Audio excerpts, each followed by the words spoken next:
నమస్తే, నేను మీ Shaurya. Welcome to our channel. ఈ రోజు మనతో పాటు సీనియర్ జర్నలిస్ట్ ఇమ్మండి రామారావు గారు ఉన్నారు. సార్తో మాట్లాడతాం. నమస్తే సార్. నమస్తే సార్, ఈ మధ్య కాలంలో మనం చూస్తూ ఉన్నాం, అంటే మీరు ఎప్పుడు అంటూ ఉంటారు తరచు సినిమాలు తీసేదానికన్నా సినిమాలకి ప్రమోషన్ పెట్టే ఖర్చు ఎక్కువ ఉంటుంది, ఆ హడావిడి ఎక్కువ ఉంటుంది హిట్ అట్ట సంగతి తరువాత అని చెప్పేసి.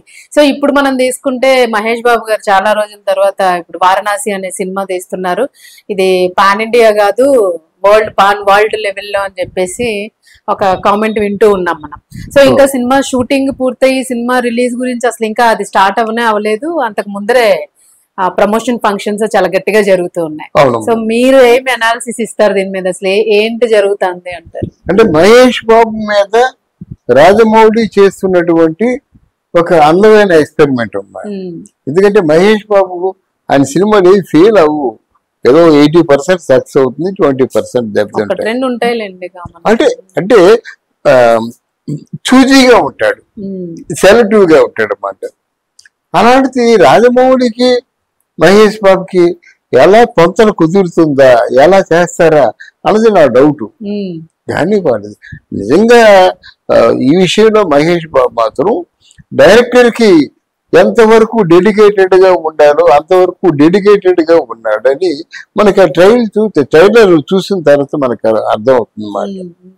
అంత పెద్ద పెట్టుబడి చేస్తున్నాడు కదా, ఆ పెట్టుబడి చేసే పెడుతున్నాడు కనుక ఆ పెట్టుబడికి తగ్గటువంటి ఆదాయం రావాలంటే ఇటువంటి మార్కెటింగ్ జిమ్మిక్స్ చేయాలి, అవసరం. ఇది నేషనల్ సినిమా కాదు, ఇంటర్నేషనల్ సినిమా. ప్రపంచవ్యాప్తంగా కూడా ఆల్మోస్ట్ ఒక 3-4 వేల థియేటర్లో సినిమా రిలీజ్ అవుతుందేమో.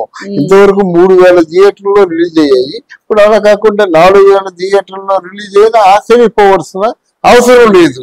దానికోసమే ఆయన ఈ రాజమౌళి గారు ఆయనకున్నటువంటి ఆ మేధస్సుతోని ఈయన ఒక అద్భుతం అన్నది అనిపించాలి, ప్రజల్లో కూడా అనిపిస్తుంది.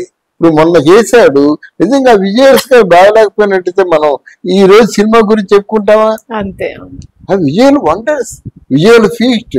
అది కళ్ళకు విందంటే అదే మాట. కళ్ళకు విందంటే ఎప్పుడు మనం చెవి చూడనటువంటి అందమైనటువంటి ఆ దృశ్యాలు మనకు విందుగా ఉంటాయి, కానీ అగ్ని దృశ్యాలు మనకు విందుగా ఉండవు కదా. తర్వాత ఇందులో రాజమౌళి తాలూకు తెలివితేటలు ఏమిటంటే మహేష్ బాబుని రాముడుగా చూపించడం కానీ, మహేష్ బాబుని పరమశివుడిగా చూపించడం కానీ. ఇప్పుడు శివాయ విష్ణు రూపాయ అంటారు అన్నమాట. 2 రూపాయలు ఒకటే. ఇద్దరి కూడా వాళ్ళని మహేష్ బాబుని యాక్చువల్ గా దానికోసమే పుట్టినట్టుగా ఉంది. ఆది పురుషులో ప్రభాసం చూపించినట్టుగా లేదు. ప్రభాసం రాముడుగా చూపించాడు, ఆయన నవ్వులు పాలైపోయాడు. అందరూ నవ్వుకున్నాము, ఆ డైరెక్టర్ నవ్వులు పాలైపోయాడు. అలా కాకుండా ఎంత బాగున్నాడు రాముడు అంటే అంత. ఆ రోజుల్లో హరనాథుని చూసాం, లవకుశలో ఎన్టీ రామారావు చూసాం. మరి ఇక్కడ మహేష్ బాబు ఆ ఫ్రెష్నెస్, ఎంత ఫ్రెష్ గా ఉన్నాడు. అటువంటి తెలివైనటువంటి ఒక కల్పనలు చేసిన వ్యక్తి రాజమౌళి. అది beautiful creation, is real creator అన్నమాట. తర్వాత ఏంటంటే ఆ కుంభకర్ణుడు ఆ క్యారెక్టర్ కానీ, నిద్రలేపే క్యారెక్టర్ కానీ, రామలక్ష్మణుడేమో వాళ్ళు బాణాలు వేసే క్యారెక్టర్ కానీ, ఇవన్నీ కూడా చాలా అద్భుతంగా చేసినటువంటి వ్యక్తి రాజమౌళి అన్నమాట. దీనికి ప్రాపర్ ప్రోపగండా కావాలి, మార్కెటింగ్ అనేది చాలా ఇంపార్టెంట్, మాకు తెలియాలి. ఇప్పుడు ఈ రోజు మీకేంటంటే ఒక ప్రోడక్ట్ ని మీరు కష్టపడి తయారు చేసావమ్మా, ఆ ప్రోడక్ట్ జనంలోకి వెళ్ళాలి. జనంలోకి వెళ్ళి ఆ ప్రోడక్ట్ గురించి తెలుసుకోవాలి. ఆ ప్రోడక్ట్ జనంకి కన్విన్సింగ్ గా ఉండాలి. సినిమా అంటే టు మేక్ బిలీవ్ అని అర్థం అన్నమాట. అలా నమ్మించాలి, నమ్మగలిగేటువంటి విధంగా ఏ డైరెక్టర్ ప్రవర్తించినప్పుడు కూడా ఆ సినిమా బతుకుతుంది అన్నమాట. ఆ పని చేశాడు రాజమౌళి. అది కనుక డెఫినెట్ గా ఒక గొప్ప సినిమా, గ్లోబల్ సినిమా, మామూలు సినిమా కదా, గ్లోబల్ సినిమా. తర్వాత ఈ సినిమాకి ఇంకోటి నేను చెప్తున్నాను, మహేష్ బాబుకి ఈ సినిమాలో ఆస్కార్ అవార్డు ఖచ్చితంగా వచ్చి తీరుతుంది.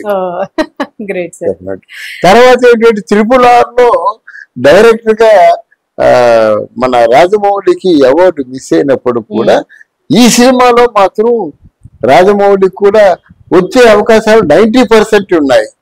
ఎందుకంటే ఆస్కార్ అవార్డుకి చాలా దగ్గరగా ఉన్నారు. ఆస్కార్ వాళ్ళు వీళ్ళతో పాలు పంచుకుంటున్నారు, ఈ సినిమాను అబ్జర్వ్ చేస్తున్నారు.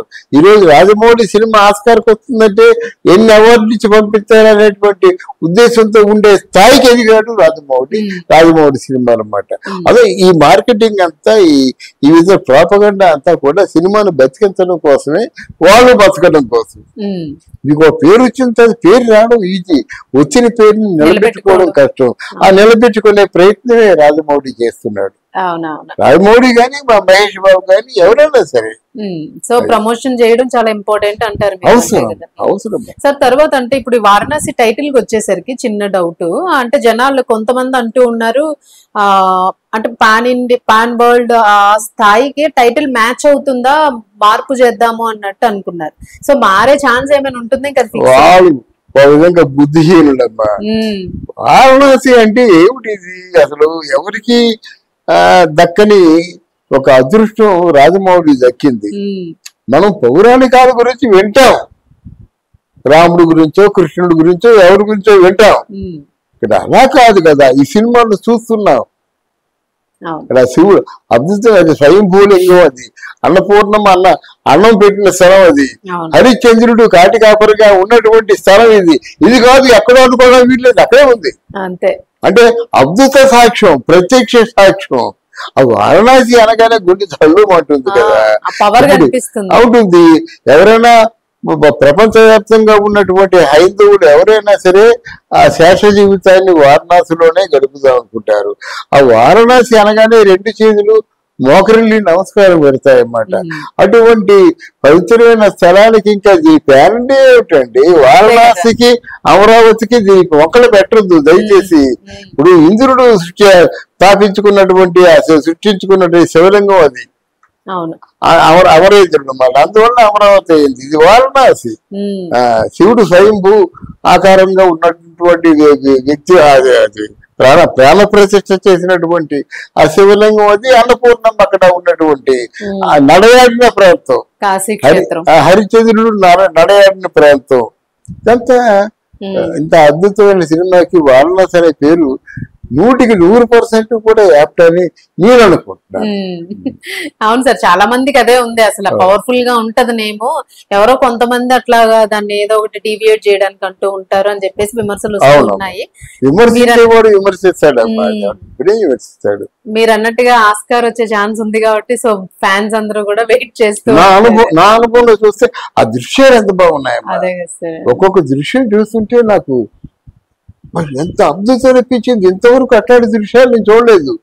50 సంవత్సరాలు నాకు ఎక్స్పీరియన్స్ ఉంది, కానీ తెలుగు తెర మీద అట్లాంటి దృశ్యాలు చూడలేదు. అంటే విజువల్ ఫీస్ట్ కళ్ళకు ఇంపుగా ఉంటాయన్నమాట. కనుక అది డెఫినెట్ గా ఆ సినిమా మీద నాకే కాదు, ఏంటి స్పందన ఎవరికైనా ఒకటేనండి.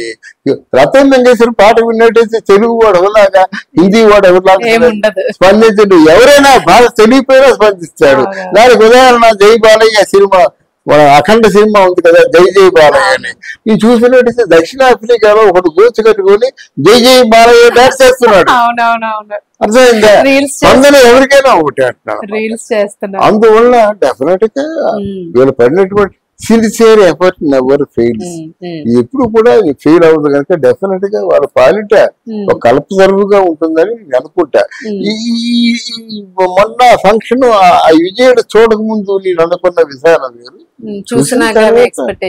ఎవరైనా బాగు చేసినట్టయితే వాళ్ళకి ఎంకరేజ్ చేయాలి, వాళ్ళు మెచ్చుకోవాలి, వాళ్ళు మరింత ఆత్మస్థైర్యాన్ని కలుగు చేయాలి.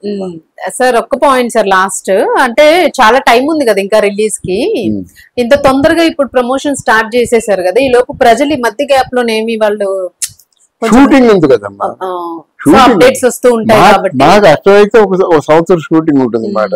రాజమౌళి సినిమాకి 6 మాసాలు, ఒక 6 మాసాల పాటు పబ్లిసిటీ ఉంటుందమ్మా. అది ఇండియా కావచ్చు, ఫారిన్ కంట్రీస్ కావచ్చు, అయితే మన హిందీ భాష బొంబే కావచ్చు, ఎక్కడైనా తీసుకున్నట్టయితే దుబాయ్, గిబాయ్, సింగపూర్, వీటిలో మొత్తం పబ్లిసిటీ బాగా ఉంటుంది. ఎవరు ఎక్కడ చేయనటువంటి విధంగా పబ్లిసిటీ చేస్తారనమాట. అందుకే గ్లోబల్ సినిమా ఇది. 1000 కోట్ల పెట్టుబడితో చేసిన సినిమా 1000 కోట్లు రావాలంటే కనీసం 2500 కోట్ల రూపాయలు అది గ్రాస్ వస్తాయి కానీ రియలైజ్ అవ్వదు అనమాట.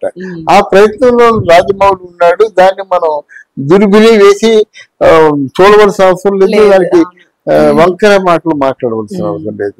ఎస్, రాజమౌళి తెలుగు డైరెక్టర్ అయినందుకు మనం గర్విస్తున్నాం. రాజమౌళి ఉన్న సమయంలో మనం కూడా వీడియోల గురించి చెప్పుకుంటున్నందుకు మనం గర్విస్తున్నాం.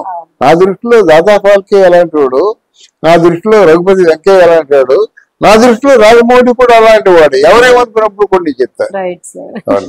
మొత్తానికి చూద్దాం సార్, వెయిట్ చేస్తూ ఉన్నాం ఫ్యాన్స్ అందరూ అని ఫ్యాన్స్ వెయిట్ చేస్తాం. Thank you sir. Thank you అమ్మా. థ్యాంక్ యూ అమ్మా.